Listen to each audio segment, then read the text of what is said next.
ladies and gentlemen, welcome back. My name is AJ, I'm the Director of Golf. What we're going to be talking about today is side hill lies, which we get a lot of here at Brights Creek. So I'm actually in our short game area because it's got a lot of undulation here, but the main thing is that you want to match yourself with the slope. When I say match yourself with the slope, you can see that this slope, my right side is tilted to match that slope, right? Because if I try and get level, I'm going to be leaning into it. You're going to have a tendency to be too steep, take a big divot.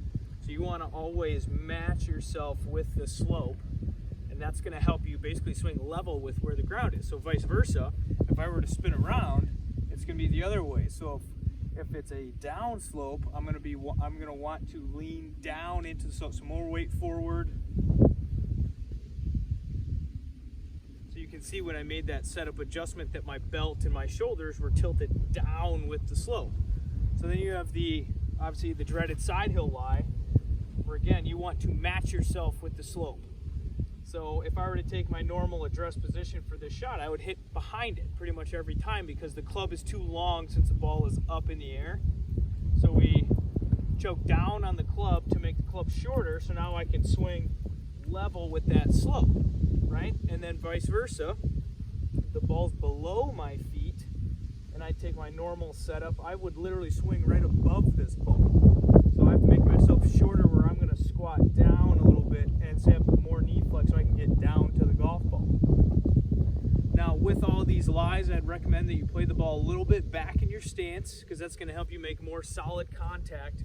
But the main theme is you want to match yourself with the slope and swing level with it, right? We don't want to fight the slope and swing down into it. We want to swing level with the slope and embrace it, okay?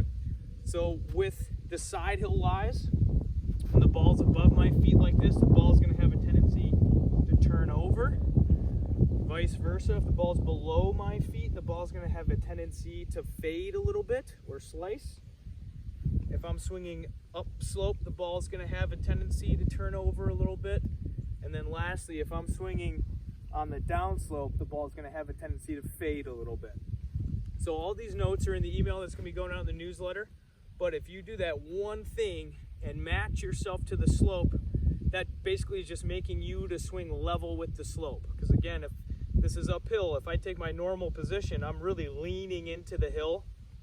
I'm going to be really steep and chop into the turf, where if I make myself level or match the slope, now I can swing right on that slope and make nice solid contact. Thank you and have a lovely day.